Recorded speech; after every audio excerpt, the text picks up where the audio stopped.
আসসালামু আলাইকুম। আশা করি সবাই ভালো আছেন। আলহামদুলিল্লাহ, আমিও অনেক ভালো আছি। আমার পরিচয়, আমি একজন প্রবাসী। আমি একজন রেমিটেন্স যোদ্ধা।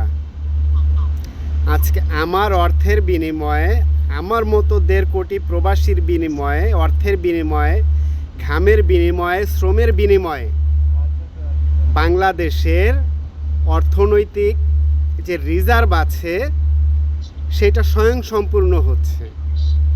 আমি না বুঝি দাঁড়িপাল্লা, আমি না বুঝি ধানের শীষ, না বুঝি নাঙল, না বুঝি আমি অন্য মার্কা।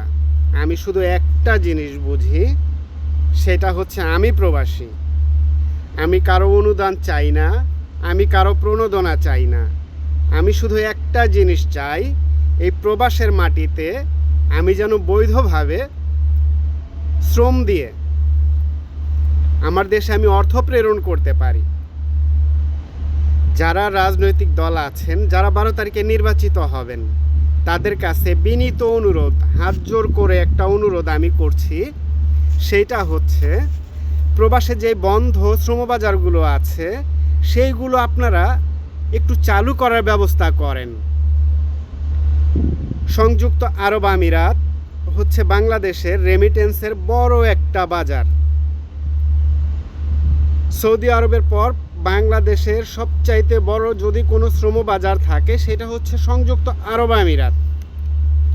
এই সংযুক্ত আরব আমিরাতের ভিসা 2012 থেকে বন্ধ হয়ে আছে, এইটা আপনাদের সবার জানা আছে। তো শ্রমবাজারটা বন্ধ হবার কারণ হচ্ছে একটাই, আমরা যারা বাঙালি আছি আমাদের চরিত্র ভালো না। আমরা প্রবাসে যখন আসি, আসার পর আমরা শেয়ালের মতো ওত পেতে থাকি যে কখন একটা মুরগি আমার হাতে ধরা দেবে। মুরগিটা হচ্ছে কি, আমার দেশ থেকে আমার ভাই বলেন, আমার বন্ধু বলেন, আমার আত্মীয় স্বজন বলেন, পাড়া প্রতিবেশী বলেন, তারা যখন জানতে পারে আমি প্রবাসে আছি, তো আলহামদুলিল্লাহ আমি অনেকটা ভালো আছি, তারা দেখতে পাচ্ছে। তো তারাও এই চিন্তাটা করে যে কেন আমি ওর মতো ভালো থাকতে পারবো না? ও যদি শ্রম দিয়ে ভালোভাবে চলতে পারে, ওর ফ্যামিলিটা ভালোভাবে মেনটেন করতে পারে, আমি কেন পারবো না? তো সেই আশায় আমার মতন যারা প্রবাসে আছে তাদের ধর্ণা ধরার পর তাদেরকে বলে যে আমাকে একটা ভিসা দাও। তো আমরা সেই সুযোগটাই কাজে লাগাই। আমরা সেই মানুষটাকে দেশ থেকে ঠিকই আনি এই প্রবাসে।